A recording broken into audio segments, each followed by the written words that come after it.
पहले बनी पत्नी फिर विधवा। हत्यारिन क्यों बनी सोनम बेवफा? क्या था सोनम का विधवा प्लान? इंदौर की सोनम और राजा रघुवंशी की शादी 11 मई को हुई थी।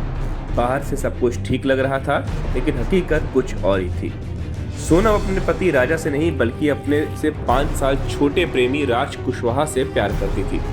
राज पहले सोनम के पिता के यहाँ काम करता था। करीब 5 महीने पहले दोनों के बीच नजदीकियां बढ़ी। सोनम जानती थी कि उसके पिता इस रिश्ते को कभी स्वीकार नहीं करेंगे, इसलिए उसने एक ऐसा खतरनाक प्लान बनाया जिसे जानकर किसी के भी रोंगटे खड़े हो जाए। उसने तय कर लिया कि वह विधवा बनकर राज से शादी करेगी। इसके लिए उसने पहले पिता की मर्जी से राजा से शादी की, लेकिन ये शादी सिर्फ एक दिखावा थी। शादी के 4 दिन बाद ही सोनम अपने मायके चली गई। वहीं से उसने मेघालय हनीमून ट्रिप की योजना बनाई। असल में ये ट्रिप राजा को खत्म करने का चाल थी। सोनम ने राजा पर हनीमून पर चलने का दबाव डाला और खुद टिकट बुक करवाई। 22 मई को दोनों चेरापूंजी पहुंचे। सोनम ने लोकेशन अपने प्रेमी राज को भेज दी और 23 मई को राजा को फोटोशूट के बहाने एक सुनसान पहाड़ी पर ले गई।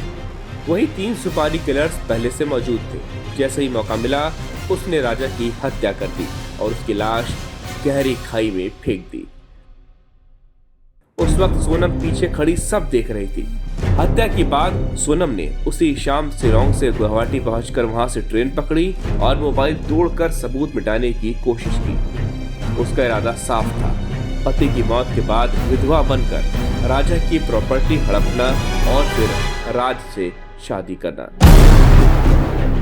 पुलिस जांच के बाद सोनम के कॉल डिटेल और सीसीटीवी फुटेज सामने आए तो सच्चाई खुल गई। राज कुशवाहा को इंदौर से पकड़ा गया और फिर सोनम भी पुलिस की गिरफ्त में आ गई।